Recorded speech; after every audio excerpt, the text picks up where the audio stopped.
Some believers say that maybe we shouldn't pray for peace because some things are prophesied that they shall happen, but somebody died today in Iran and went to hell. Somebody died today in Israel and went to hell.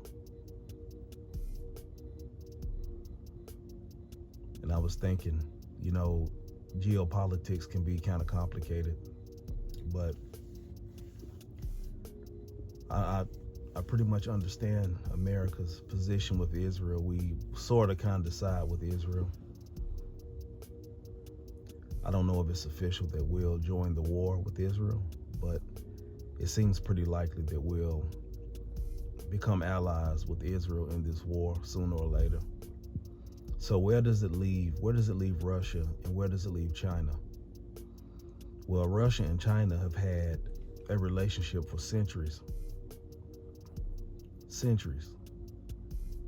Even right now, Russia and China, they're working on a gas deal in the Siberian 2 pipeline to pump gas basically into China.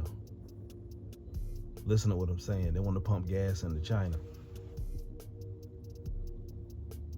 President Xi was in Russia this past May, and President Putin, he's going in September to celebrate China's victory over Japan in World War II. So they have ties.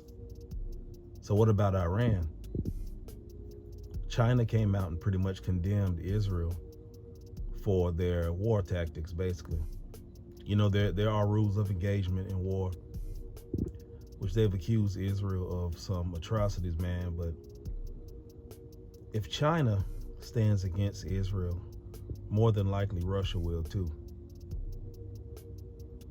And I believe it's Ezekiel 38 that talks about God says he'll put a hook in your jaws and bring you down, you and all of your horsemen and all of your armies with swords. Now, I don't know.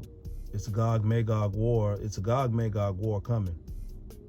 Some people say it's 2 Gog-Magog wars if you don't know your scripture, man. But sooner or later, the Bible prophesies, I believe, that it's Russia that will come down into Israel. But what will they be coming for?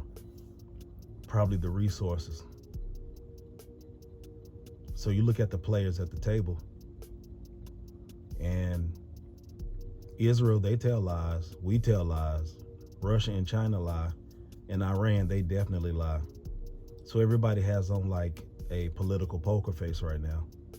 But who's going to be the first to fold if this thing gets out of hand? Who's going to bow out and say, look, I don't want anything to do with this? If China and Russia get involved, I see China and Russia siding with Iran against Israel and perhaps America, man. Is the stage set for World War III? If it is, man, is there a guarantee that you can lay down tomorrow night? All you have in front of you is tonight. That's why I said tonight you should pray before you lay down, because there's no guarantee you'll lay down tomorrow.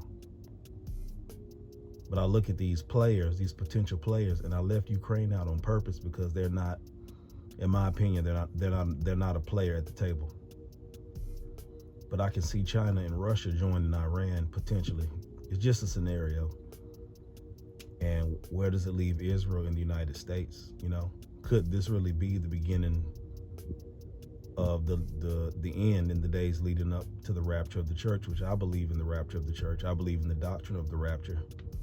I believe in the 7-year tribulation period. Could we be here? Are we at the door right now? And if that's the case, you should pray tonight, because it's no guarantee that you'll be able to lay down tomorrow. You don't know if you're going to make it through the night. Nothing is certain. Everything in this world is uncertain. Look at the conflict going on in the world, man. And think about that.